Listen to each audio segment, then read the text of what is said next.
프랑스 파리에 있는 국립파리대학교 한 중국인 유학생이 단상에서 손까지 휘저으며 강의실의 학생들을 향해 열변을 토하고 있는데요. 그녀는 현재 한국인들은 고속도로 휴게소에서 노숙자 마을을 만들고 모여 사는 집단 가난 현상까지 나타나고 있는 국가라며 한국으로는 그 어떠한 유학이나 이민도 가지 말아야 한다는 기괴한 주장을 하고 있습니다. 그런데 바로 그 순간 중국인 유학생의 발표를 지켜보던 외국인 교수의 한마디에 강의실은 술렁거리기 시작하는데요. 대체 이곳 강의실에서는 무슨 일이 있었던 것일까요? 감동 퍼짐 애청자 여러분. 영상 시작 전 좋아요와 불우이웃을 위해 끝까지 시청 부탁드립니다. 안녕하세요. 저는 프랑스 파리에 거주 중인 에이린이라고 합니다.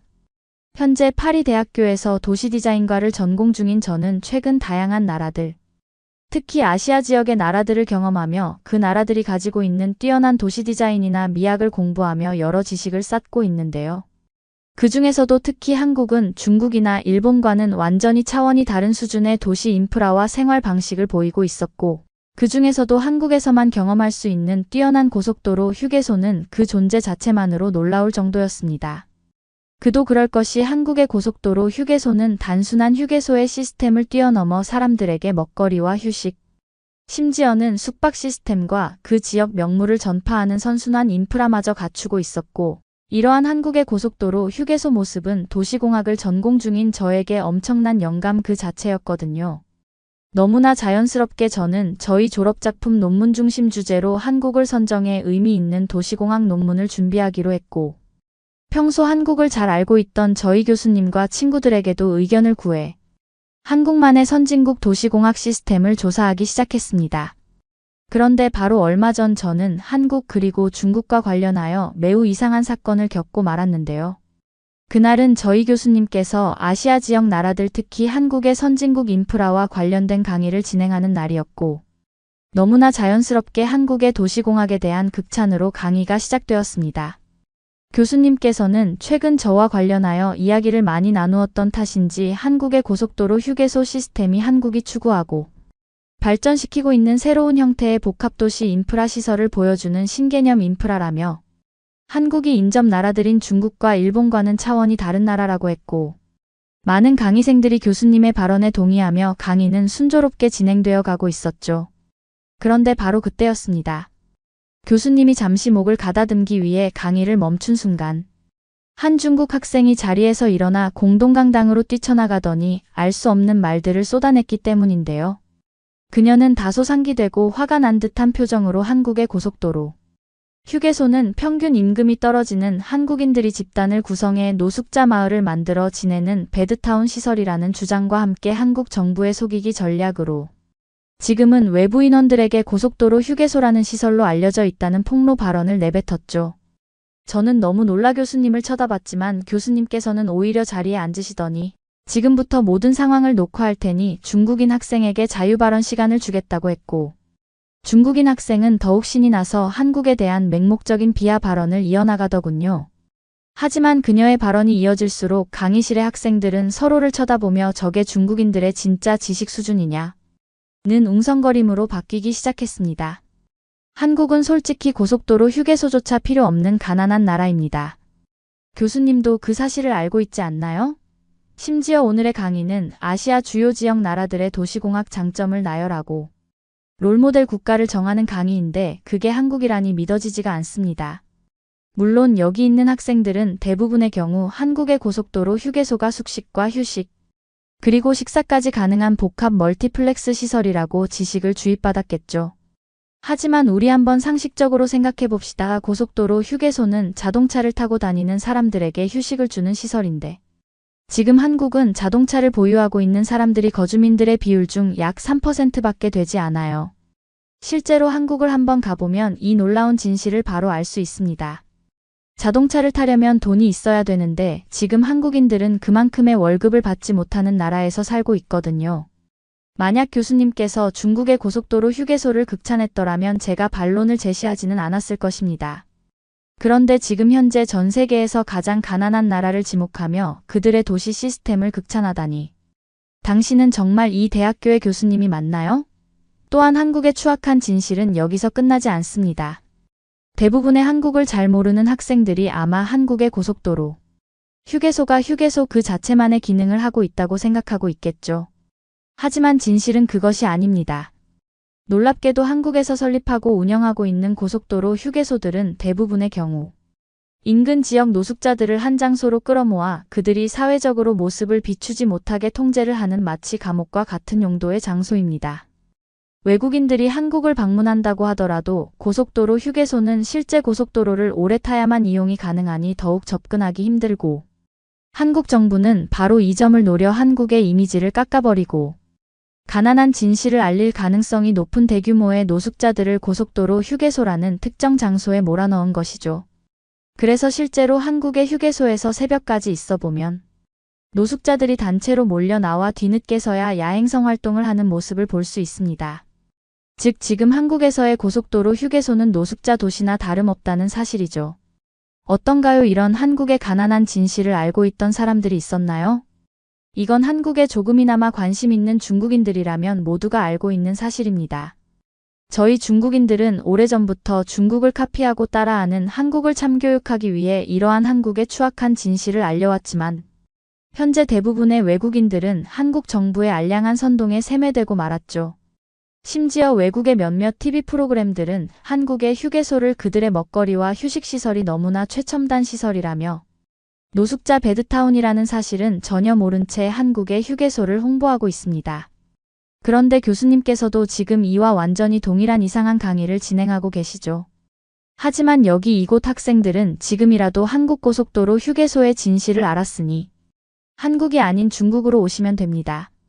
중국에서 운영하고 있는 휴게소는 한국처럼 노숙자 도시가 아닌 중국의 고유 난방 방식인 온도를 채용해 24시간 언제나 따뜻한 바닥 휴식이 가능한 최첨단 시스템을 제공하고 있고 심지어 중국의 전통 음식인 김치까지 자유롭게 맛볼 수 있거든요. 교수님께서 지금 이야기하신 최첨단 시설의 고속도로 휴게소는 바로 중국에서 경험할 수 있다는 사실입니다. 심지어 저희 중국에서는 고속도로 휴게소에서 화장실과 수도마저 이용할 수 있고 간단한 숙식시설마저 제공되고 있으니 말 그대로 인프라 부유함의 극치를 보여주는 장소라고 할 수 있죠. 심지어 중국의 고속도로는 비싼 외제차의 천국이라고 할 수 있지만 한국은 고속도로에서 차라는 이동수단 자체를 볼 수 없습니다. 그만큼 현재 한국은 아시아에서 가장 가난한 후진국의 나라입니다. 그렇다면 현재 한국은 어떻게 경제를 그나마 유지할 수 있을까요? 그건 바로 저희 중국인들이 이런 한국의 추악한 가난 현실을 알면서도 그것에 속아주며 속국인 한국을 챙기기 위해 한국으로 1억 명 이상의 중국인 관광객들을 보내고 있기 때문이죠. 즉 지금의 한국은 중국인 관광객들로 먹고 사는 관광업 중심의 나라라는 말입니다. 자, 어떤가요? 이런 한국의 숨겨진 진실을 그 누구도 모르지 않았나요? 저희 중국인들이 최근 한국 관련 강의들에서 공개적인 반박을 제시하는 이유가 바로 이것입니다. 여러분들은 지금 한국이 세계 최고의 선진국이고 부유하고 살기 좋은 나라라고 완전히 세뇌당한 상태예요. 고속도로 휴게소가 노숙자 배드타운으로 변해버린 한국의 진실을 제가 알려주고 있으니 지금이라도 중국으로 오시기 바랍니다. 또한 교수님께서도 지금 당장 강의를 멈추시거나 한국보다 더 뛰어난 선진국, 중국을 중심으로 하는 내용으로 강의 구성을 교체해 주시기 바랍니다. 마지막 기회를 드리겠습니다. 중국인 여학생은 수백 명의 학생들 앞에서 손까지 휘저으며 한국의 고속도로 휴게소는 노숙자들이 모이는 숨겨진 배드타운이라는 발표를 진행했고 이 모습은 기괴하기 짝이 없었는데요. 그도 그럴 것이 상식적으로 생각했을 때 한국의 노숙자 비율은 전 세계 선진국 국가 중에서도 최하위 비율이라는 사실은 도시공학 수강생들이라면 무조건적으로 알고 있는 지식이었기 때문이고 이에 더해 한국의 고속도로 휴게소는 현재 중국, 일본 그 어느 나라에서도 볼 수 없는 편리한 휴식 시스템을 약 10년 전부터 이미 갖추어 운영하고 있었기 때문입니다. 하지만 그 중국 학생은 이 사실을 아는지 모르는지 촬영을 하는 교수님을 향해 계속해서 고속도로 휴게소, 선진국 중 최고는 중국이라며 강의 구성을 바꾸라는 억지를 부렸고 그럴수록 강의실의 분위기는 점점 과열되어만 갔는데요. 그런데 바로 그 순간 조용히 자리에 앉아 중국인 여학생을 지켜보시던 교수님께서 마이크를 잡더니 중국 여학생을 그대로 참교육시키기 시작했습니다. 교수님께서는 중국 학생에게 한국의 고속도로 휴게소를 이용해 봤냐는 질문과 함께 한국의 고속도로 톨게이트 비용이 얼마인지 대답을 해보라고 했지만 그 중국 학생은 톨게이트라는 개념 자체를 전혀 모르고 있더군요. 중국 여학생은 크게 당황한 듯 톨게이트 비용이 대체 뭐냐며 길길이 날뛰기 시작했고 교수님께서는 그저 조용히 일침 질문을 날리고 말았습니다. 한국의 고속도로 휴게소를 직접 경험해 보지도 않은 것 같은데 당신이 알고 있는 노숙자 베드타운이라는 지식은 대체 어디서 나온 지식인가요? 지금 그 발언의 증거들을 입증한다면 제 강의 구성을 바꿔드리겠습니다.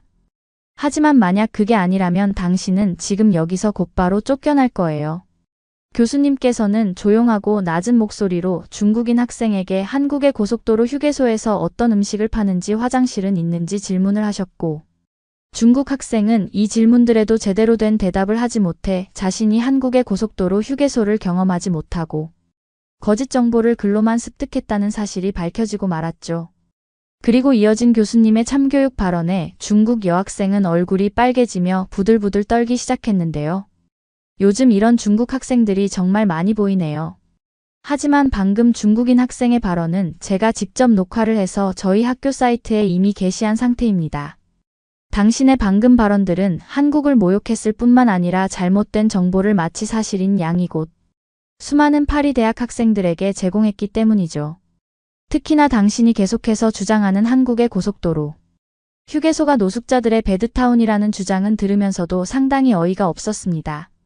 그런데 당신의 발언들에 대한 정보를 중국 네트워크를 통해 찾던 도중 매우 신기한 자료들이 있더군요.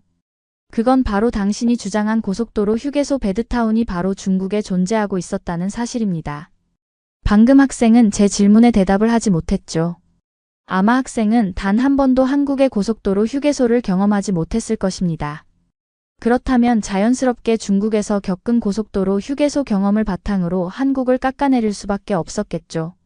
그런데 어쩌죠? 당신이 주장한 노숙자의 베드타운은 오히려 중국의 고속도로 휴게소에서 형성되어 있었고 이것은 사회적으로 매우 큰 문제를 이미 발생시키고 있더군요. 바로 이 부분에서 한국과 중국의 격차는 완전히 설명된다고 생각합니다. 중국인 학생은 자신을 속이면서까지 한국에 대해서 악의적인 선동 정보를 제공했지만 그 현실이 사실상 중국의 치욕을 드러내는 발언에 가까웠기 때문이죠. 실제로 제가 강의 화면에 띄워놓은 영상들을 살펴보면 중국 현지 고속도로 휴게소에서 노숙자 타운을 만들어 생활 중인 중국인들의 모습을 볼 수 있습니다. 중국 정부는 이 사실을 알고는 있지만 그들을 단속하지 못해 그저 상황을 방치 중이기만 하죠. 그런데 이와 반대로 한국의 고속도로 휴게소 시스템을 실제 영상으로 살펴볼까요? 보시는 것처럼 한국은 고속도로 휴게소가 외국인들에게 하나의 관광 명소로 지정되었을 만큼 매우 뛰어난 청결도와 음식 구성, 그리고 휴식시설 상태를 보이고 있습니다. 심지어 매우 놀라운 사실은 고속도로 휴게소에서 샤워를 할 수 있는 무료 온수, 샤워 시설까지 갖춰져 있다는 사실이죠. 그런데 중국의 고속도로 휴게소는 난방은커녕 화장실조차 제대로 사용하지 못하는 경우가 너무나 평범한 일상입니다. 과연 이러한 상황에서 진짜 가난한 후진국의 나라는 어디일까요? 중국 학생. 심지어 아까 중국 학생의 몇 가지 발언들은 더욱 심각한 문제를 발생시켰습니다. 중국인 관광객들이 한국을 먹여 살린다고 했는데 안타깝지만 현재 중국인 관광객의 비율은 한국을 찾는 외국인 입국 관광객들의 비율에서 3%밖에 되지 않습니다. 즉 지금 중국의 거주민들은 한국으로 여행을 갈 수 있는 돈조차 없는 가난한 사람들이라는 말이죠. 하지만 중국을 제외한 부유한 유럽권의 나라들과 미국인 관광객들은 1년마다 한국을 찾는 관광 경험 횟수가 폭발적으로 증가하고 있습니다. 심지어 더욱 놀라운 사실은 한국으로 아예 국가 이민을 신청하는 통계도 매우 늘고 있다는 사실이죠. 즉 지금의 한국은 이미 데이터적으로도 미국을 뛰어넘은 세계 최고 선진국 수준이라는 말입니다. 그리고 이러한 상황이 지속되고 더더욱 발전되어 가니 전 세계인들이 선진국 한국으로의 이민을 더욱 강하게 꿈꾸고 있다는 사실이죠. 하지만 반대로 중국을 찾는 이민 통계는 어떨까요? 정말 놀랍게도 중국으로의 국가 이민을 결정하는 외국인들의 비율은 사실상 0%에 가까우며 오히려 국가 도피를 위한 국가처로 중국을 선택하는 경우가 매우 높습니다. 이는 현재 중국의 사회적 규칙 시스템이나 치안이 사실상 아무런 의미가 없는 무법지대라는 증거이고, 이는 곧 대표적 후진국 특징 중의 하나라고 할 수 있죠. 또한 학생이 주장했던 임금 부분에서도 통계 자료를 살펴보겠습니다. 정기적 일자리가 없는 한국의 20대 임금 수준을 살펴보더라도 그들은 이미 200만 원이 넘는 월급을 단순 아르바이트를 통해 벌고 있지만 중국의 20대들은 20만 원도 되지 않는 통계를 보이고 있죠. 중국 학생에게 질문하겠습니다. 당신은 지금 중국에서 아르바이트를 하며 살아가는 의미가 있을까요? 학생이 직접 대답을 해보세요. 혹시 학생도 중국에서 달걀 껍질을 제거하는 아르바이트를 하며 20만 원으로 생활을 하고 있습니까? 이렇게나 한국과 중국의 생활 수준 인프라 차이가 엄청나게 나는데 아직도 한국을 깎아내리는 선동 발언이라니 교수로서 정말 당황스럽네요. 현재 중국은 무슨 수를 써도 한국을 따라잡을 수 없는 경제 상태이며 그 증거로 당신이 지금 중국을 떠나 이곳 프랑스에 있다는 것만으로 대부분 상황들의 증거가 되어주고 있죠. 또한 현재 노숙자로 인한 문제는 중국에서 더욱 심각한 문제가 되고 있지 않나요? 심지어 중국인 노숙자의 폭증 사태가 계속해서 이어지자 수도인 베이징의 도시 인프라는 완전히 망가졌고 현재 상황에서는 중국에서 관광하는 것조차 불가능에 가까운 상황이 지속되고 있죠. 실제로 현재 중국에서는 외국인들이 지하철을 타거나 버스를 타려고 시도하면 그 외국인의 지갑이나 소지품을 훔쳐가기 위한 중국인 노숙자들이 교통수단 근처에 진을 치고 있는 것이 현실입니다. 그런데 왜 중국 학생은 이러한 중국의 뼈아픈 현실은 알리지 않고 오직 한국을 깎아내리고만 있을까요? 하지만 더욱 놀라운 사실은 이와 같은 중국인 학생들이 1년마다 늘어나고 있다는 사실입니다. 그들은 중국의 처참한 진실을 받아들이기를 거부하고 오히려 그 처참한 중국의 진실에서 한국으로만 국가를 바꿔 한국이 지금 마치 쓰러질 것 같은 후진국의 나라라는 정보를 선동하고 있죠. 중국인 학생에게 마지막으로 묻겠습니다. 제 반박 중 틀린 부분이 있다면 영상을 멈추고 반박을 해보도록 하세요. 하지만 그 어떠한 말도 할 수 없는 상황이라면 지금 당장 제가 파리 대학교 지원센터에 연락을 취하도록 하겠습니다.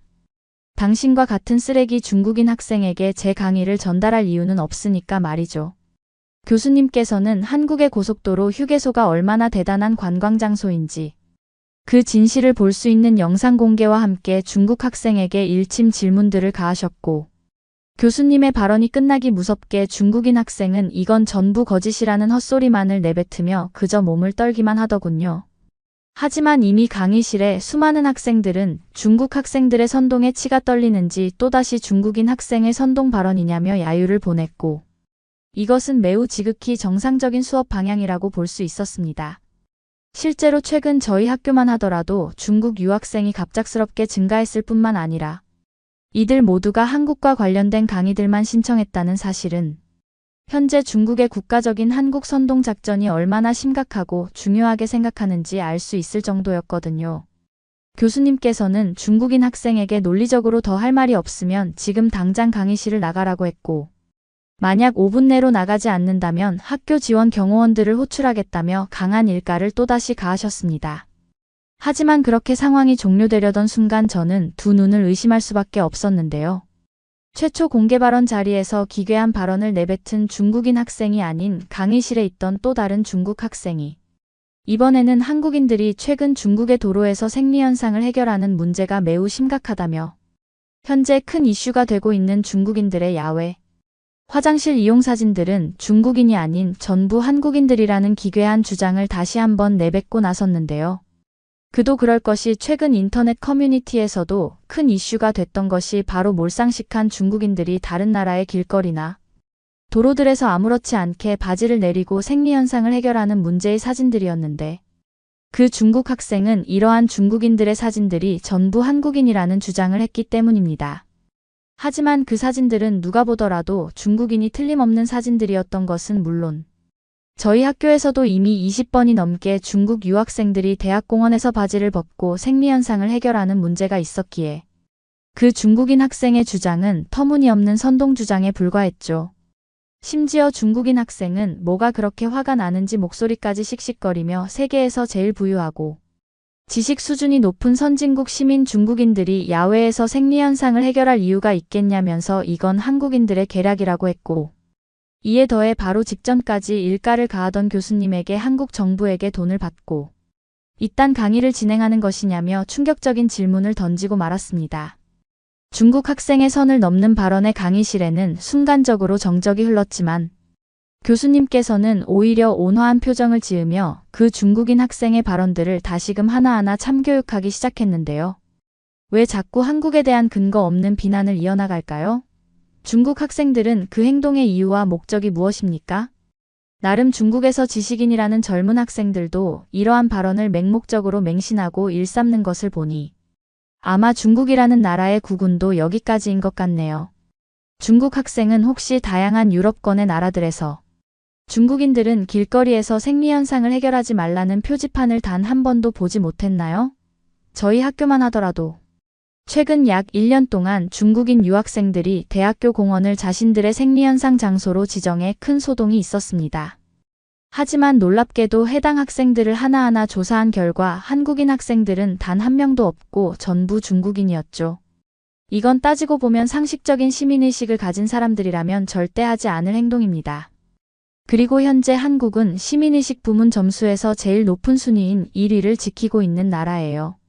이는 미국과 유럽권의 나라들보다 높은 수치이며 한국인들의 위생관념과 상식 또한 세계 최고 수준을 보이고 있습니다.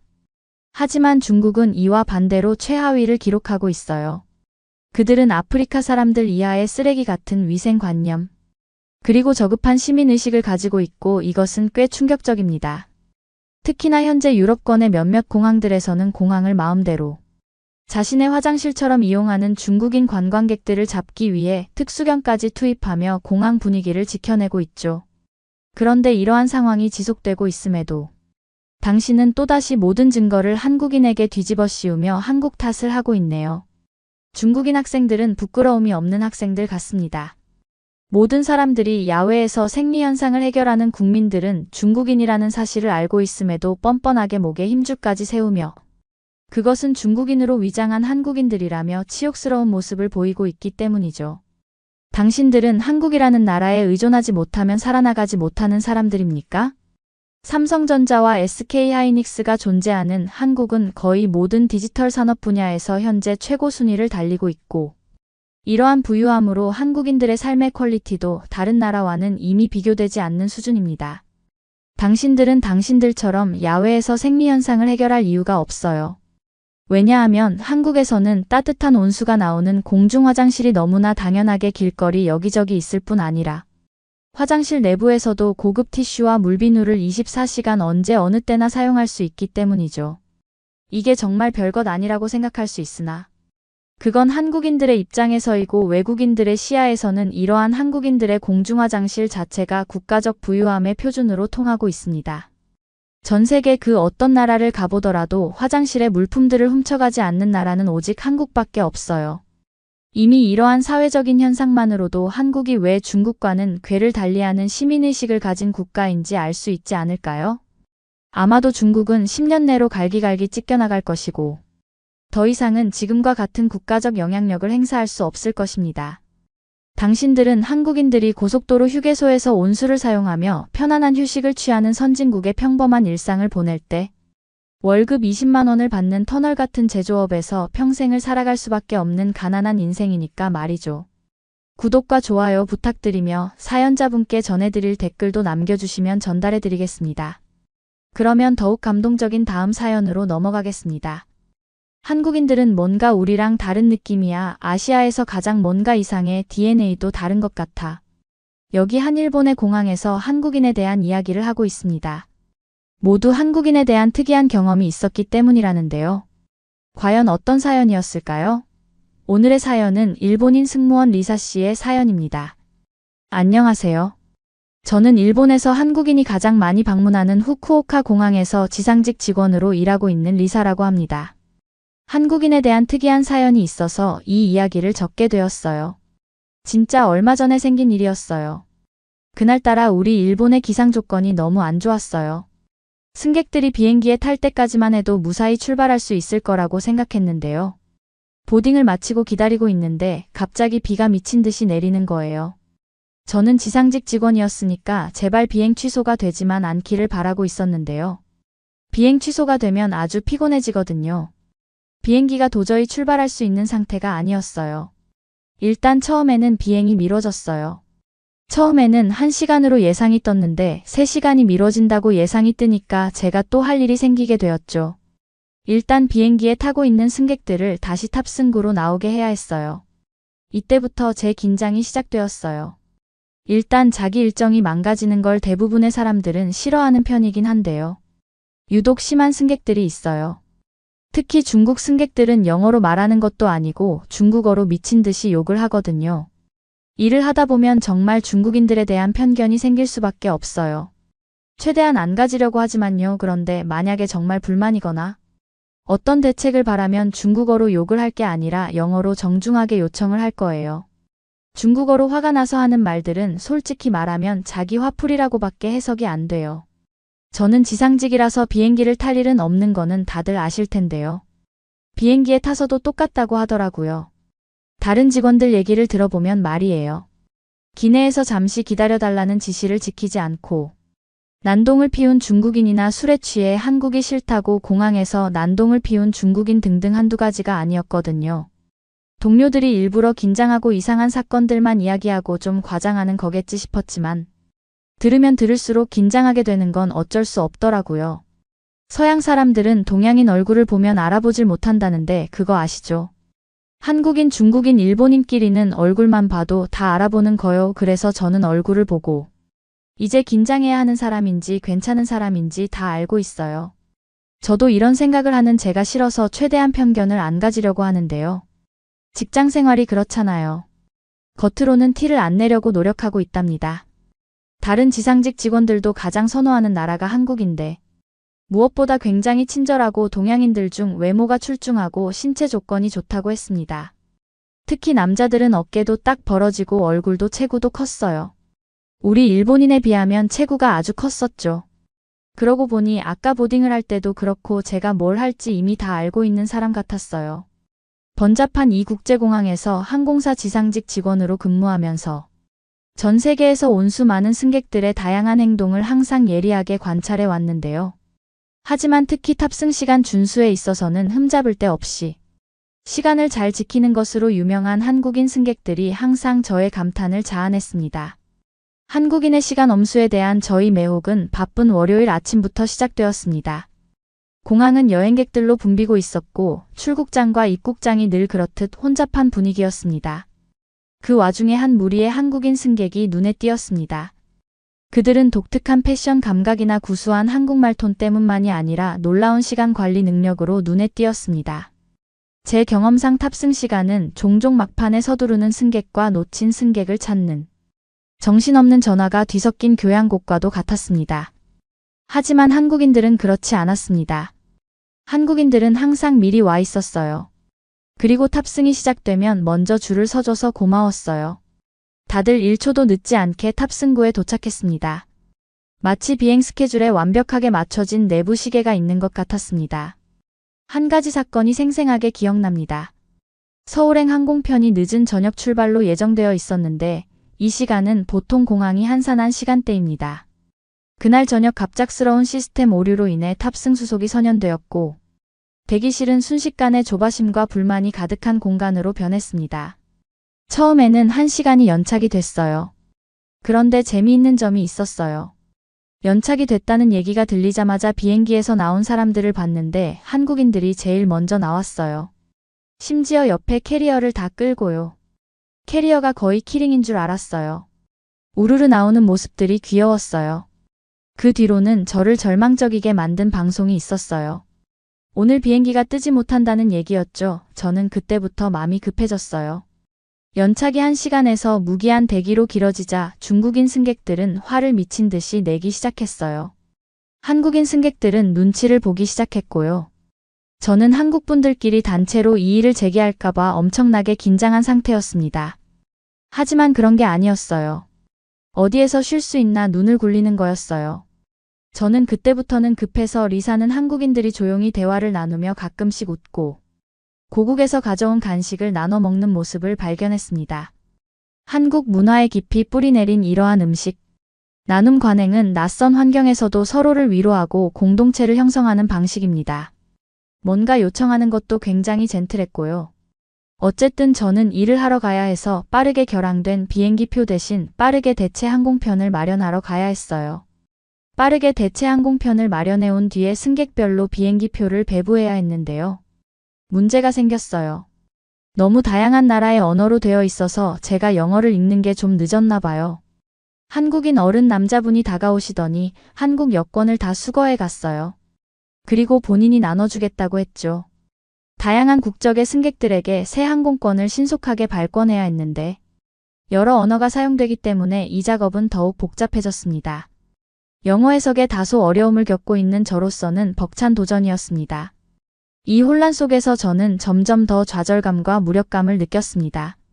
승객들의 줄은 끝이 없어 보였고 승객들의 조바심은 점점 커져만 갔습니다.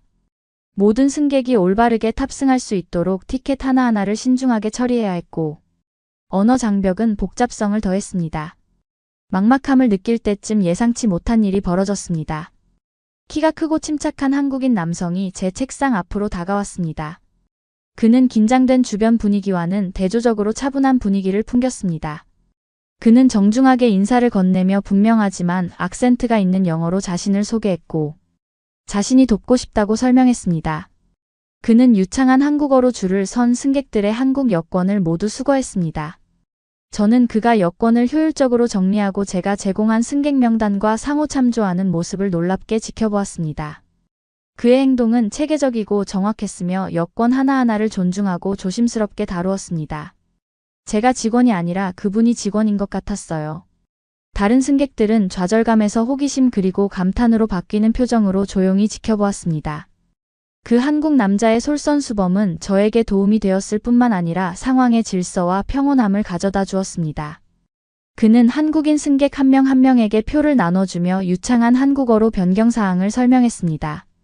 그는 친절하고 인내심 있는 태도로 승객들의 질문에 답하고 안심시키는 데 시간을 할애했습니다. 심지어 영어 이름도 한국인 승객들이 아주 빠르게 불러서 전달해줬어요. 정말 공장 같았어요. 이러한 그의 친절과 리더십은 깊은 감동을 주었습니다. 특히 스트레스와 불확실성의 시대의 공동체와 협업의 중요성을 생생하게 일깨워 주었습니다. 언어와 문화의 장벽을 뛰어넘어 기꺼이 나서서 도움을 준 한국인 남성의 행동은 공감과 연대의 교훈을 보여주었습니다. 마지막 한국인 승객이 그 남성에게 감사의 인사를 전하고 탑승구로 향하는 순간 저는 깊은 감사를 느꼈습니다. 낯선 사람들이 함께 모여 서로를 돕는 이런 순간이 저와 같은 고된 일을 가치 있게 만들어준다는 것을 깨달았습니다. 저는 감사 인사를 전했더니 딸 같아서 그랬다고 하면서 수고하라고 정중하게 웃어주셨어요. 항공사에 불평불만을 표시할 줄 알았는데 저희 사정을 이해해 주셔서 너무 감동스러운 순간이었습니다. 그 비행기의 대체 항공편은 다음날 아침이었는데요. 아침에 출근을 하다가 저는 깜짝 놀랐어요. 한국인 승객들이 누구보다 편한 자리에서 다 같이 쉬고 있었거든요. 결항된 항공편의 여파는 밤새도록 이어졌고 대체 항공편의 물류에 대한 걱정으로 머릿속은 계속 복잡했습니다. 예상보다 빨리 찾아온 아침은 안도감과 긴장감이 뒤섞인 채로 찾아왔습니다. 터미널을 통과하며 그날의 과제를 준비하면서 전날의 혼란으로 인해 피해를 입은 승객들이 걱정되지 않을 수 없었습니다. 탑승구에 도착한 저는 놀라움과 호기심을 동시에 불러일으키는 장면을 목격했습니다. 불과 몇 시간 전까지만 해도 소란스러웠던 한국인 승객들은 이제 차분하게 좌석에 앉아 휴식을 취하고 있었는데 일반적으로 공항에 퍼져 있는 불안한 분위기와는 극명한 대조를 이뤘습니다. 이들의 침착한 태도는 일반적으로 열광적인 공항 환경과는 거의 어울리지 않는 것처럼 보였습니다. 좀 더 자세히 관찰하면서 저는 그들의 행동에서 미묘한 문화적 뉘앙스를 발견했습니다. 많은 사람들이 서로를 존중하고 배려하는 어조로 조용히 대화를 나누고 있었습니다. 다른 사람들은 책에 몰두하거나 이어폰으로 음악을 들으며 자신만의 세계에 빠져 있으면서도 주변 공간을 의식하고 있었습니다.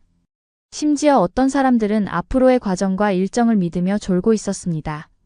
한국인 승객들의 이러한 침착함과 조직성은 공공장소에 대한 존중과 타인에 대한 배려가 뿌리 깊게 자리 잡은 문화적 배경에서 비롯된 것이 아닙니다. 또한 자신이 통제할 수 없는 상황에 적응하고 받아들이는 능력. 즉 제가 깊이 존경하는 자질을 반영하는 것이기도 했습니다. 그들의 존재는 주변 승객들에게도 파급 효과가 있었습니다. 탑실의 전반적인 분위기는 제가 예상했던 것보다 훨씬 가볍고 긴장감이 덜해 보였습니다. 마치 한국인 승객들의 차분한 대처가 다른 승객들에게도 미묘한 영향을 미쳐 혼란스러운 상황 속에서 평온한 오아시스를 만들어낸 것 같았습니다. 탑승 시간이 다가오자 저는 한국인 승객들이 여행을 떠날 준비를 하는 모습을 지켜보았습니다. 한국인들의 움직임은 효율적이었고 행동 하나하나가 신중하고 배려심이 넘쳤습니다. 한국인들은 질서정연하게 줄을 섰고 조금 전에 여유로움이 곧바로 준비 태세로 전환되었습니다. 이상적이지 않은 상황에서도 평화와 질서를 유지하는 한국인의 능력은 문화적 회복, 탄력성과 집단 정신의 증거였습니다. 특히 여행의 예측 불가능성 속에서도 평정심을 유지하고 적응하는 능력은 단순한 편의가 아니라 강점이라는 것을 강력하게 상기시켜 주었습니다. 마지막 승객이 비행기에 탑승할 때 저는 성취감과 감사함을 느꼈습니다. 한국인 승객들과 함께한 경험을 통해 주변 사람들의 태도와 환경이 얼마나 중요한지를 저에게 일깨워 주었어요. 공항의 제자리에 서 있을 때 지나가는 여행객들의 북적거림은 제 일상에 익숙한 배경이 되었습니다. 공항은 다양한 문화와 행동 양식의 용광로와도 같아서 항상 매혹적인 곳입니다. 하지만 오늘 제 시선을 사로잡은 것은 제게 상당한 불편함을 주는 무언가였습니다. 다른 승객들과는 다른 모습이었어요. 수많은 승객들 사이에서 눈에 띄는 한 사람이 있었는데 바로 계속 기침을 하는 중국인 남성이었습니다. 계속되는 기침에도 불구하고 마스크를 착용하지 않았다는 사실이 저를 불안하게 만들었습니다. 최근 들어 공공장소에서의 건강과 안전에 대한 경각심이 높아진 상황에서 특히 우려스러운 일이었습니다. 심지어 그때는 코로나 때문에 난리도 아닌 시기였어요. 저는 제 위치에서 그가 군중 사이로 이동하는 모습을 관찰했습니다. 그의 기침은 무시하기 어려웠고 다른 승객들의 시선을 사로잡는 것 같았습니다. 어떤 승객은 그를 경계하는 눈빛을 보냈고 어떤 승객은 의식적으로 그의 옆을 지나갈 때 길을 넓히며 비켜서기도 했습니다. 저는 제 역할을 수행하면서 항상 문화적 차이를 이해하고 존중하기 위해 노력해왔습니다. 공중복권과 개인 공간에 대한 태도가 문화마다 크게 다를 수 있다는 것을 잘 알고 있습니다. 하지만 이 상황에서는 공항에 있는 많은 사람들의 안녕에 대한 저희 우려와 이러한 차이를 조화시키는 것이 점점 더 어려워졌습니다. 저는 공항 직원으로서 질서를 유지할 책임이 있었어요. 그 남성에게 다가가 자신과 다른 사람들의 안전을 위해 마스크 착용을 정중하게 제안하고 싶었습니다. 다른 한편으로는 선을 넘거나 당혹감을 줄까봐 망설여졌습니다. 이 상황은 다양하고 공공적인 환경에서 일하는 데 따르는 어려움을 극명하게 상기시켜 주었습니다. 문화적 차이를 존중하는 것과 공공의 안전을 보장하는 것 사이의 미세한 경계를 강조했습니다. 고민 끝에 저는 신중하고 존중하는 태도로 상황에 접근하기로 결정했습니다. 저는 그 남성에게 다가가 미소를 지으며 제가 가지고 있던 마스크를 건넸습니다. 말없이도 제 메시지를 전달하고자 제스처를 통해 소통을 시도했지만 통역이 되지 않아 전달이 잘 안 될 수도 있었습니다. 그러자 그는 소리를 지르기 시작했어요. 자기를 병자 취급한다는 내용이 주된 내용인 것 같았어요. 저는 너무 위협을 느꼈습니다. 그전까지 저에게 민원을 제기하던 공항 이용자들은 다 모른 척을 했어요. 이해는 하면서도 서러웠던 것 같아요. 그런데 그때 한국인 승객들이 수군수군대기 시작했어요. 군중의 힘이란 게 그런데요. 그리고 한국인 아저씨가 오더니 한국어로 마스크를 쓰라고 소리 질렀어요. 주변 사람들은 다 그 중국인을 이상한 눈으로 바라봤고요. 저는 정말 너무 감사했습니다. 제가 해야 할 일인데 한국인 분들이 해결을 해준 거잖아요. 그러자 그 중국인 남성은 기가 죽은 태도로 마스크를 썼어요. 저는 한국인 아저씨에게 감사하다고 인사를 드렸는데요. 아저씨는 대가도 바라지 않고 그냥 자기 자리에 앉아서 다시 핸드폰을 하기 시작했어요. 저는 정말로 감사했습니다. 공항 환경을 깨끗하고 쾌적하게 유지하는데 큰 자부심을 가지고 있는 사람으로서 한국인 여행객들을 관찰하는 것은 언제나 즐거운 일입니다. 공공장소에 대한 한국인의 존중은 공항에 머무는 동안 작지만 의미 있는 행동을 통해 분명하게 드러납니다. 한 가지 사례가 생생하게 기억에 남습니다. 한 무리의 한국인 승객이 장시간의 비행으로 지친 채 막 도착했습니다. 그들은 급하고 부주의한 식습관을 가진 사람들이 자주 찾는 푸드코트로 향했습니다. 하지만 이 그룹은 달랐습니다. 그들은 제공된 쓰레기통에 재활용품을 분리하여 조심스럽게 쓰레기를 버렸습니다. 그들이 앉은 테이블에는 포장지나 쓰레기 조각 하나도 남기지 않았습니다. 보통의 번잡함과는 확연히 대비되는 양심적인 모습이었습니다. 에티켓을 지키지 않는 경우가 많은 화장실에서도 한국인 승객들의 책임감은 칭찬할 만했습니다. 다음 사람을 위해 모든 것을 깨끗하고 정돈된 상태로 남겨두는 등 세심하게 시설을 이용했습니다. 이 정도의 배려심은 매일 볼 수 있는 것이 아닙니다. 생각해보니까 공항에서의 즐거운 추억이나 보람은 다 한국인들이 만들어주는 것이었어요. 중국인 승객들도 그렇지만 미국인 승객들도 자기 자리를 안 치우는 등의 태도가 당연했거든요. 한국인들을 보면서 공공장소를 관리하는 데 있어 공동의 노력이 얼마나 중요한지 새삼 깨닫게 됩니다. 그들의 행동은 저에게 영감을 주고 더 많은 여행객들이 비슷한 접근 방식을 채택할 것이라는 희망을 갖게 합니다. 이는 청결과 존중이라는 단순한 행동이 전체 환경에 큰 영향을 미칠 수 있다는 사실을 증명하는 것이죠. 저는 정말 편견을 가지지 않으려고 노력하는데요. 각종 공항에서 사람들이 움직이는 태도를 보면 저도 모르게 자꾸 한국인들에 대한 긍정적인 생각이 들어요. 다른 나라 사람들이랑은 도통 맞는다는 생각이 안 드네요. 나름대로 국제공항 직원이라서 이러면 안 되는데 말이에요. 아시아인들은 냄새가 왜 이렇게 심하죠? 여기 한국 기업과 협업하기 위해 난생 처음 한국에 온 미국 마케팅 전문가가 있습니다. 과거 중국인과 일을 한 적이 있는 이 전문가는 중국인에게서 느껴지는 악취 때문에 프로젝트를 진행하는 내내 너무 고통스러웠다는 이야기를 토로했다고 하는데요. 한국 동료들을 처음 만난 자리에서 어떤 냄새를 맡고는 그 자리에서 뛰쳐나갔다고 합니다. 무슨 일이 있었던 걸까요? 안녕하세요. 저는 에릭 싱클레어입니다. 미국의 마케팅 전문가로 한국과 하는 협업 프로젝트 때문에 난생 처음 한국에 오게 되었어요. 한국의 가장 유명한 테크 대기업 중 하나인 현대와 대규모 프로젝트를 이끌게 되었어요. 우아한 은색 BMW에서 내려 서울의 붐비는 거리에 발을 내딛는 순간 전율과 함께 약간의 긴장감이 엄습했어요. 하늘에 닿을 듯한 높이의 고층 빌딩 생생한 색감으로 춤추는 네온 사인들. 도시 교향곡처럼 소용돌이치는 자동차 경적 소리와 사람들의 웅성거림. 그야말로 최고로 멋진 감각 과부하였죠. 한국의 가장 유명한 대기업 중 하나인 현대와 대규모 프로젝트를 이끌게 되었어요. 제 분야에서는 누구나 목숨 걸고 뛰어들 만한 기회였죠. 최첨단 캠페인에 제 도장을 찍을 기회일 뿐 아니라 동시에 매력적인 새로운 문화에 빠져들 수 있는 기회였거든요. 하지만 인정하건대 그 분비는 인도에 서서 낯선 얼굴들의 물결이 지나가는 걸 바라보면서 흥분 속에 약간의 의심도 스며들었어요. 중요한 일에 뛰어드는 것에서 오는 평범한 두려움 말고요. 믿어주시겠지만 그런 두려움도 있었죠. 아니요.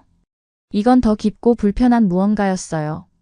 제 머릿속 깊은 곳에서 속삭이는 작은 목소리가 제가 그동안 인정하고 싶어 하지 않았던 아시아 문화에 대한 모든 추한 편견과 선입견을 떠올리게 했죠. 그건 제가 마케팅계에 첫 발을 내딛었던 시절 중국인 동료와 있었던 그리 좋지 않은 경험에서 비롯된 거예요. 그 중국인 동료와 파트너라서 매일 함께 붙어서 일을 해야 했어요. 그런데 매일 씻지 않는 건지 악취가 제 코를 찔렀죠. 그 냄새를 버티느라 너무 힘들었던 기억이 있어요. 그리고 그것보다 더 힘들었던 사실은 제가 냄새가 난다고 좀 씻고 와달라고 정중하게 부탁했음에도 그 중국인 친구는 귓등으로도 듣지 않았다는 거예요. 중국인 친구와 담당했던 마케팅 프로젝트가 종료되는 날까지도 그 친구의 머리에서는 비듬이 쏟아졌죠. 그 후로 동양인들은 모두 청결하지 못할 것이라는 선입견이 생겨버렸어요.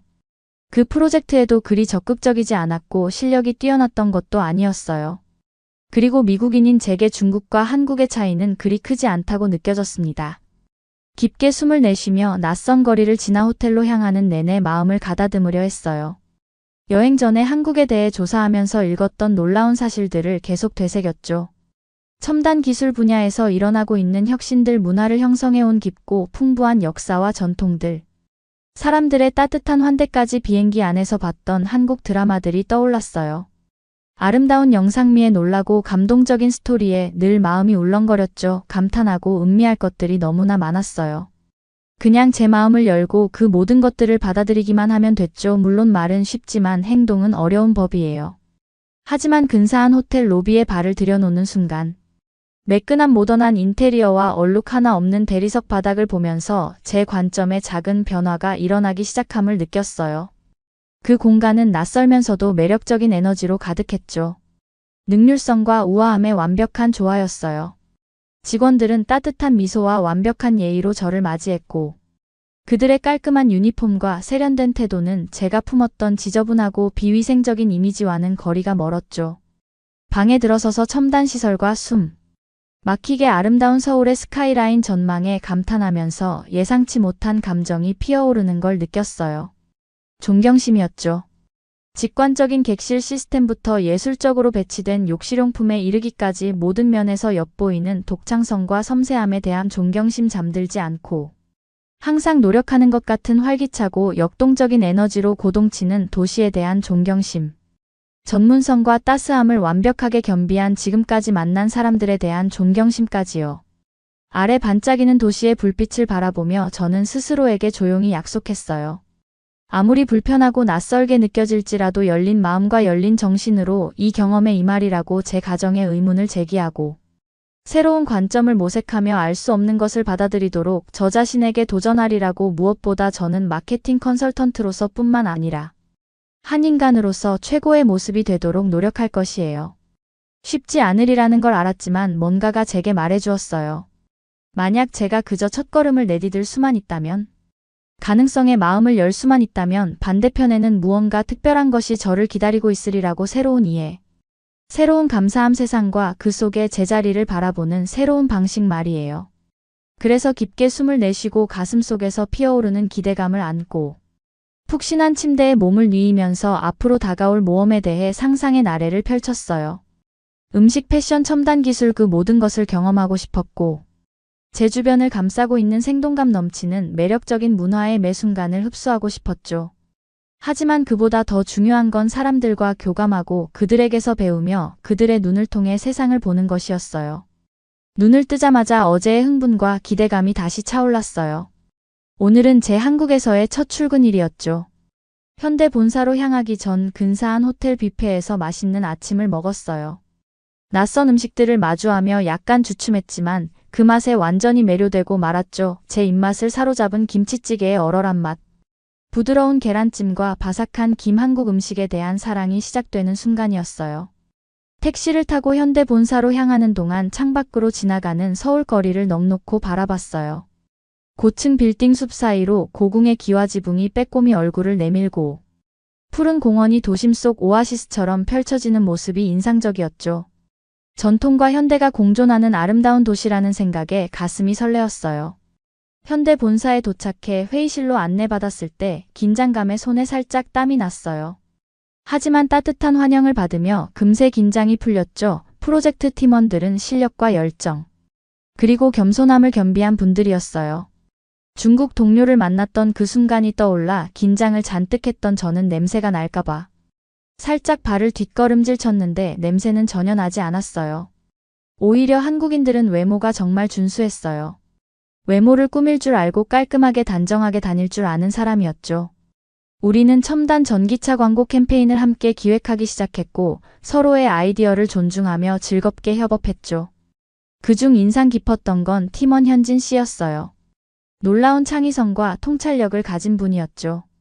저는 한국 동료들과 협업을 하면서 한국인에 대한 편견이 깨지기 시작했어요. 마케팅 기획에 관한 회의를 진행하는데 연령대가 그리 낮지 않았음에도 시장 조사와 트렌드 분석이 철저하게 이루어졌고 아싸아싸 요즘 자주 쓰는 유행어들을 활용한 다양하고 창의성 있는 기획안들이 눈에 띄었어요. 또한 브레인스토밍 세션에서 그가 나눈 아이디어들은 저에게 신선한 영감을 주었고 광고의 방향성을 잡는 데 큰 도움이 되었어요. 현진 씨는 겸손하고 귀 기울여 듣는 자세로 팀원들을 이끌었죠. 서양과 동양의 사고방식 차이를 넘어 우리가 함께 멋진 결과물을 만들 수 있으리라는 희망이 생겼어요. 퇴근 후 동료들과 함께 간 삼겹살 식당은 또 다른 깨달음을 주었어요. 처음 보는 불판 위에서 노릇노릇 구워지는 고기를 보며 설러줘 한입 베어 물자 육즙이 팡 터지며 엄청난 풍미가 입안 가득 퍼졌어요. 곁들인 밑반찬들도 어우러져 환상의 하모니를 이뤘죠. 무엇보다 함께 식사를 나누며 끈끈해지는 동료애가 놀라웠어요. 틈없이 금세 가까워지는 한국식 친밀함에 감동했죠. 현진 씨의 따뜻한 미소와 친근한 태도에 회의실에 들어서면서 긴장되고 설레던 마음이 한결 편해졌어요. 다음 회의에서는 팀원들이 더욱 결연하면서도 흥분한 표정으로 분주히 움직이고 있었죠. 프로젝트에 빠져들면서 한국 동료들의 재능과 창의성에 감탄하지 않을 수 없었어요. 그들은 문화적 통찰력과 기술적 역량을 독특하게 융합해 제가 생각해보지 못했던 관점에서 문제에 접근했거든요. 리드 엔지니어인 윤석 씨는 AI를 마케팅 전략에 통합하는 첨단 아이디어로 저를 깜짝 놀라게 했고, 데이터 분석가인 은지 씨는 날카로운 통찰력으로 생생한 소비자 트렌드를 그려냈어요. 한국인 동료들과 일하면서 아시아인은 무능하다는 저의 편견이 깨지기 시작했죠. 하지만 가장 인상 깊었던 건 협업에 대한 팀의 굴하지 않는 헌신이었어요. 개개인의 강점으로 저를 감동시켰지만 늘 제 의견을 공유할 기회를 주려 노력했죠. 이전에는 경험해보지 못했던 개방성과 포용성의 수준이었고, 이는 제게 소속감을 갖게 해주었어요. 흥미로운 토론과 생산적인 브레인스토밍 세션으로 하루가 금세 지나갔어요. 시간이 얼마나 흘렀는지 전혀 알아채지 못할 정도로요. 현진 씨가 제 어깨를 친근하게 두드리며 웃으며 말할 때까지는요. 우리 다 같이 저녁 식사하고 술 한잔하면서 프로젝트 시작 기념하자고요. 같이 가요. 현진 씨의 제안에 저는 고개를 끄덕였어요. 더 편안한 분위기에서 대화를 이어가고 싶었거든요. 식당은 활기차고 생동감 넘치는 공간이었어요. 구워지는 고기와 보글거리는 찌개의 맛있는 냄새로 가득했죠. 육즙 가득한 불고기와 바삭한 파전을 나누어 먹으며 둘러앉았는데 동료들과의 편안한 우정이 따뜻한 포옹처럼 저를 감쌌어요. 넘치는 소주와 활발한 담소 속에서 우리는 삶과 꿈 그리고 함께하는 일에 대한 열정을 공유했어요. 말수가 적은 디자이너 윤지 씨는 부산에서의 어린 시절을 들려주며 미적 감각을 사랑하게 된 계기가 된 화려한 시장과 아름다운 해변의 모습을 생생하게 묘사했어요. 끊임없이 재미있는 선현 씨는 현대자동차 초창기 시절 재미난 일화들로 우리를 배꼽 잡게 만들었죠. 밤이 깊어갈수록 제 자신도 생각지 못했던 방식으로 마음을 열게 되었어요. 새로 생긴 편안함과 믿음으로 제 이야기와 꿈을 나누게 되었죠. 단 하루 만에 이 동료들은 그냥 직장 동료 이상이 되었어요. 그들은 제 친구이자 멘토, 제가 이제 막 이해하기 시작한 세계로의 안내자가 되어가고 있었거든요. 마침내 헤어질 때 물든 서울의 거리로 쏟아져 나오며 저는 깊은 감사함과 설렘이 밀려오는 걸 느꼈어요. 하루 만에 제 시각 전체가 180도 뒤집혔어요. 두려움과 편견에 도전받고 가정이 무너지고 상상도 못한 방향으로 세계관이 확장되었죠. 호텔로 걸어가는 길에 도시의 에너지가 온몸에 전해지는 것 같았어요. 제가 시작한 놀라운 여정에 감탄하지 않을 수 없었죠. 물론 앞으로도 수많은 도전 과제가 있겠죠. 문화적 뉘앙스와 전문적 장벽의 세계를 헤쳐나가야 하니까요. 하지만 한국에 발을 디딘 이후 처음으로 이 모험을 진정으로 받아들일 준비가 되어 있다고 느꼈어요. 이 놀라운 곳과 사람들에게 변화와 영감을 받으려고요. 그날 밤 아이디어와 가능성으로 머리가 웅웅거리는 가운데 잠이 들면서 제가 정말로 있어야 할 곳에 있다는 걸 알았어요. 그리고 이 놀라운 여정이 저를 어디로 데려갈지 너무나 기대되었답니다. 헐, 정말 미친 듯이 바쁜 한 주였어요. 계속 회의에 참석하고 좋은 분들과 친해지느라 정신없이 지냈죠. 매일매일이 새로운 깨달음과 모험의 연속이었어요. 드디어 금요일이 다가왔고 전 연등회를 엄청 기대하고 있었어요. 선현 씨가 그 축제 꼭 가봐야 한다고 한국 문화와 역사를 생생하게 느낄 수 있는 멋진 축제라고 강추했거든요. 택시에서 내려 종로거리로 발을 들여놓는 순간 축제의 열기에 휩싸였어요. 공중에는 길거리 음식 냄새가 가득했고 사람들은 신나게 떠들며 웃고 있었죠. 눈길이 닿는 곳마다 형형색색의 한복을 입은 사람들로 넘쳐났고 모두 축제를 즐기느라 얼굴에 환한 미소가 가득했어요. 축제의 인파 속을 걷다 보니 가로수를 장식한 등불들이 너무 아름다워서 감탄이 절로 나왔어요. 하나하나가 모두 정교한 예술 작품 같았죠. 얇고 섬세한 한지로 만들어진 등불에는 멋진 서예와 상징적인 문양이 그려져 있었어요. 해가 저물어가면서 등불에 불이 들어오자 어둠을 밝히며 따스하고 매혹적인 빛을 발산했죠. 축제의 마법에 푹 빠져 정신없이 걷다가 실수로 어떤 분과 부딪혔어요. 화들짝 놀라서 사과하려고 돌아보니 지연 씨가 활짝 웃으며 서 있었어요. 에릭 씨 오셨어요.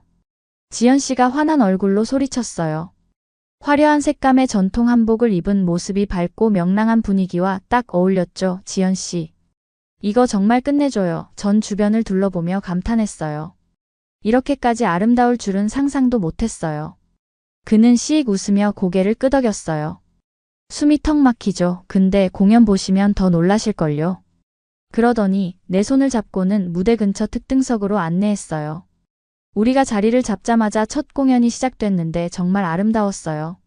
화려한 의상을 입은 무용수들이 우아한 동작으로 춤을 추는데 마치 전설 속 이야기와 전통이 살아 숨쉬는 것 같았죠. 밤이 깊어갈수록 축제에 완전히 빠져들었어요. 전에 먹어본 적 없는 독특한 맛과 식감의 길거리 음식도 맛보고 다양한 장르의 공연도 감상했죠. 전통음악과 무용부터 현대적인 케이팝과 브레이크 댄스까지 한국 문화의 여러 모습을 담은 무대가 펼쳐졌어요. 근데 그날 밤 최고의 순간은 지연 씨가 나를 데리고 조용한 곳으로 가서 장인들이 한지등을 만드는 모습을 보여줬을 때예요. 장난기 어린 미소를 지으며 재료 세트를 건네주더니 직접 만들어보라고 하는 거예요. 처음에는 서툴러서 실수할까봐 노련한 장인들 앞에서 창피할까봐 주저했어요. 그런데 조심스럽게 종이를 접고 풀을 발라가며 작업에 몰두하다 보니 명상하는 것처럼 몰입되더라고요. 어느새 걱정과 망설임은 사라지고 마음이 편안해졌어요. 마지막으로 손질을 하고 제 등불을 들어 올려 빛에 비춰보니 은은하게 빛나는 게 정말 아름다웠어요. 가장자리가 좀 울퉁불퉁하고 문양이 다른 등불들만큼 화려하진 않았지만 그래도 제가 만든 거잖아요. 한국이라는 놀라운 문화와 사람들에 대한 제 마음이 조금씩 자라나고 있다는 상징 같았죠. 제가 만든 등불을 보고는 지연 씨가 자랑스러워하면서 다른 등불 옆에 걸어두자고 했어요. 우리는 조금 물러서서 등불들을 감상하는데 그때 선연 씨가 진지한 표정으로 말을 꺼냈어요. 있잖아요. 에릭 씨, 전 이 일주일 동안 당신을 계속 지켜봤어요. 우리 문화에 대해 적극적으로 배우려 하고 새로운 경험에 마음을 활짝 여는 모습이 정말 멋졌어요. 지연 씨의 칭찬에 당황스럽기도 하고 뿌듯하기도 해서 뭐라 말해야 할지 몰랐어요. 고마워요. 지연 씨 정말 큰 힘이 되네요. 그는 미소 지으며 눈가에 주름을 만들었어요. 새로운 문화에 적응하는 게 쉽지만은 않다는 거 알아요. 오해도 있고 실수도 할 수밖에 없죠. 하지만 중요한 건 그런 상황을 겸손하고 우아하게 대처하면서 배우고 성장하려는 자세예요. 지난 일주일 동안 낯선 상황 속에서 당황스러웠던 순간들이 스쳐 지나갔어요. 복잡한 경어 체계에 혼란스러워하고 식사 때 실수로 잘못된 수저를 쓰기도 했죠. 동료들이 따뜻하게 맞아주셨지만 때로는 이방인 같은 기분이 들기도 했고요. 맞아요. 전 조용히 말했어요. 쉽지는 않죠. 하지만 여기 와서 이 모든 걸 경험하는 정말 값진 일이에요. 상상도 못했던 방식으로 제 자신이 성장하고 있다는 걸 느끼거든요. 선연 씨는 내 어깨에 손을 얹으며 따뜻하고 이해심 어린 미소를 지었어요. 바로 그거예요. 에릭 씨, 배우고 익숙하지 않은 것도 받아들이려는 그 자세 말이에요. 정말 소중하고 귀한 거라고요. 절대 잃어버리면 안 돼요. 우리가 다시 축제구역으로 돌아오는 길에 선연 씨의 말이 계속 맴돌았어요. 그 말이 맞아요. 이 여정은 그냥 업무나 문화교류 이상의 의미가 있어요. 내 한계를 뛰어넘고 편견과 맞서 싸우며 세상을 바라보는 새로운 시각을 얻는 과정이거든요. 축제의 인파의 즐거운 표정을 보고 주변을 가득 채운 생생한 색채와 소리 맛을 느끼면서 깨달았어요. 제가 지금 당연히 있어야 할 곳에 와 있다는 거요. 이건 그냥 축제가 아니에요. 삶과 인간관계 그리고 새로운 도전을 마주할 용기만 있다면 누구에게나 열려있는 무한한 가능성의 축제인 거죠. 그 후로도 축제는 즐겁게 이어졌어요. 맛있는 음식도 더 먹어보고 공연도 더 보면서 새로운 친구들과 웃고 떠들며 밤을 보냈죠. 마지막 등불이 밤하늘로 날아오를 때쯤에는 몹시 지쳤지만 감사함과 경이로움으로 가슴이 벅차올랐어요. 지연 씨는 이른 새벽 조용하고 평화로운 거리를 걸으며 나를 호텔까지 데려다 줬어요.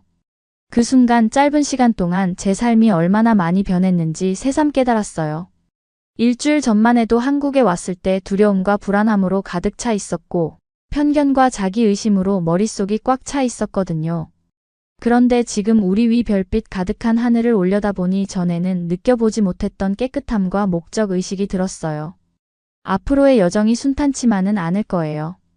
도전도 있을 테고 좌절도 할 거예요. 때로는 불안하고 두려운 순간도 있겠죠. 하지만 전 제 힘으로 그런 난관을 헤쳐나갈 수 있다는 걸 알았어요. 멋진 동료들의 지원과 매일 배우는 교훈들 덕분에 더 단단해질 테니까요. 호텔 앞에서 작별 인사를 하려는데 선현 씨가 따뜻하게 안아주며 부드럽고 진지한 목소리로 말했어요. 정말 기뻐요. 에릭 씨가 여기 계셔서 훌륭한 일 많이 해내실 거예요. 확신해요. 저도 힘껏 그를 안아주며 감사와 감동의 눈물을 참았어요. 고마워요, 선현 씨. 모든 것에 대해 정말 고마워요. 제가 선현 씨가 없었더라면 이 모든 걸 해내지 못했을 거예요. 그는 웃음을 터뜨리며 물러서서 장난스런 미소를 지었어요. 저는 잘 모르겠네요. 에릭 씨가 생각하시는 것보다 훨씬 더 강인한 분이신 것 같은데요. 다만 제가 당신의 여정에 함께할 수 있어서 기뻐요. 마지막으로 손을 흔들어주고는 밤속으로 사라졌어요. 저는 생각과 꿈에 잠겨 홀로 남겨졌죠. 제 방으로 걸어가면서 제 삶이 믿기지 않을 만큼 놀랍게 바뀐 것에 미소 짓지 않을 수 없었어요. 지난 일주일 동안 한국은 제 상상을 초월하는 방식으로 제 마음을 사로잡았고 전 이제 결코 예전과 같은 사람이 될 수 없을 거예요. 하지만 이건 시작에 불과하다는 걸 잘 알고 있어요. 앞으로도 모험이 가득할 테고 배울 게 많을 거예요. 만나야 할 멋진 사람들, 즐겨야 할 값진 경험들이 아직 기다리고 있죠. 앞으로 이 믿을 수 없을 만큼 굉장한 여정이 저를 어디로 데려갈지 정말 기대돼요. 그날 밤 생각과 가능성으로 머릿속이 웅웅거리는 가운데 침대에 누웠어요. 마음의 평화로움과 사명감이 밀려들었고 지금 제가 있어야 할 곳에 딱 와 있다는 느낌이 들었죠. 그리고 앞으로 다가올 모든 일들을 기꺼이 받아들일 준비가 되어 있었어요. 이제 마음속에는 희망과 결의가 가득해요. 내일의 태양이 떠오르면 새로운 하루가 시작되겠죠. 무엇을 만나게 될지 어떤 도전이 기다리고 있을지 아무도 몰라요. 하지만 그 어느 때보다 강하고 담대해진 제 모습을 발견하게 될 거예요. 한국에서의 경험을 통해 성장했고 앞으로도 계속 배워나갈 테니까요. 그래요. 가끔은 실수도 하고 좌절도 하겠죠. 문화적 차이에서 오는 오해도 생길 거예요. 하지만 그럴 때마다 이 축제의 순간들을 떠올리려 해요. 좋은 사람들과 함께 웃고 즐기며 서로의 다름을 소중히 여기던 그 따뜻했던 시간 말이에요. 그 뒤로 몇 주 동안은 정신없이 바쁜 나날의 연속이었어요. 매일매일 새로운 도전과 성장의 기회가 찾아왔죠. 우리 프로젝트가 본격적으로 시작되면서 전보다 더 오랜 시간 일하게 됐고 한국 문화와 비즈니스 관행의 복잡한 면모를 깊이 있게 파고들게 됐어요. 업무량이 늘어났지만 전에 느껴보지 못한 흥분과 목적의식을 느낄 수 있었어요. 매 회의, 아이디어 회의, 늦은 저녁팀 식사마다 제 자신이 그전에는 상상도 못했던 방식으로 성장하고 변화하는 걸 느낄 수 있었죠. 이 모든 중심에는 제가 함께 일하는 믿을 수 없을 만큼 훌륭한 팀이 있었어요.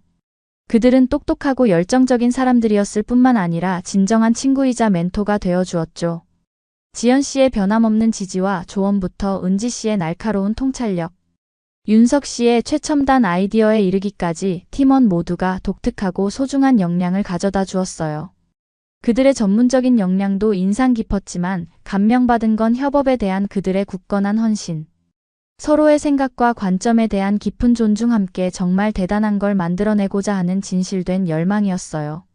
현대자동차의 혁신 기술을 부각시키면서도 한국 소비자들의 마음 깊숙이 와닿는 마케팅 캠페인을 만들기 위해 노력하면서 우리의 집단 브레인스토밍에서 나온 통찰과 아이디어에 끊임없이 놀라곤 했죠. 물론 좌절과 좌절의 순간도 있었어요. 적절한 메시지를 찾기 위해 고군분투하거나 문화 차이로 인해 오해와 소통 문제가 생길 때도 있었죠. 하지만 매번 우리는 함께 도전을 극복해 나갔고 서로의 관점에서 배우고 성장하면서 우리 사이의 간극을 메울 새로운 방법을 찾아냈어요. 특히 기억에 남는 순간은 한밤중 업무를 하던 중이었는데 우리가 중요한 프레젠테이션 마무리 작업을 하고 있었죠. 그날 저녁 내내 조용했던 현진 씨가 갑자기 우리 모두를 놀라게 한 아이디어를 내놓았어요. 제품의 기술적 사양보다는 사람들 삶에 어떤 감성적 혜택을 가져다 줄 수 있을지에 초점을 맞추면 어떨까요? 이 기술이 가족 간 연결을 도울 수 있고 사람들의 일상 통근을 더 즐겁고 스트레스 없게 만들 수 있다는 걸 보여주면 어떨까요? 우리 모두 그의 말을 곰곰이 생각하며 잠시 침묵에 잠겼어요. 그리고는 마치 댐이 터지듯 아이디어가 쏟아져 나오기 시작했죠. 한 아이디어가 또 다른 아이디어를 낳았고 우리를 새롭고 신나는 방향으로 이끌었어요. 결국 밤늦게 마무리 짓고 돌아갈 때쯤에는 전에 제가 참여했던 그 어떤 프레젠테이션과도 달랐어요. 강력하고 감성적으로 울림이 있는 메시지로 우리타깃 청중의 마음과 정신에 직접 호소했죠. 지친 듯 하면서도 흥분한 채 서로를 바라보며 우리가 함께 정말 특별한 걸 만들어냈다는 걸 알 수 있었어요. 하지만 우리의 돌파구는 직장에만 국한되지 않았어요. 몇 주가 지나면서 동료들과 함께 서울의 활기찬 문화와 역사를 점점 더 탐험하게 됐죠. 하지만 아마도 가장 깊은 순간은 제가 한국에서 보낸 시간이 거의 끝나갈 무렵 우리 프로젝트가 마침내 결실을 맺을 때였을 거예요. 우리는 몇 주 동안 쉬지 않고 일했고 캠페인의 모든 면에 우리의 심혈을 기울였죠. 메시징과 시각적 요소부터 전략 기획과 실행에 이르기까지요. 프레젠테이션이 끝나갈 무렵 박수갈채가 터져나오자 저는 동료들을 둘러봤어요. 자랑스러움에 빛나는 지연씨, 기쁨의 눈물을 훔치는 은지씨, 귀에서 귀까지 환하게 웃고 있는 윤석씨. 그리고 우리가 함께 정말 대단한 걸 만들어냈다는 걸 알 수 있었죠. 하지만 저를 감정으로 가득 채운 건 프로젝트의 성공만이 아니었어요. 몇 달 전 한국에 도착했을 때부터 제가 개인적으로나 직업적으로나 얼마나 멀리 왔는지 깨닫게 된 거였죠. 공포와 불확실성으로 가득했고 제 편견과 선입견으로 흐릿했던 초기의 나날들을 떠올렸어요. 불편함과 자기회의로 가득했던 순간들 포기하고 집으로 돌아가고 싶었던 순간들을 생각했죠. 하지만 그 모든 단계마다 저와 함께 해준 놀라운 사람들도 떠올렸어요. 동료에서 친구가 된 이들, 멘토에서 가족이 된 이들 말이에요. 웃음과 눈물, 승리와 좌절, 도전을 같이 있게 만들어준 순수한 기쁨과 발견의 순간들을 생각했죠.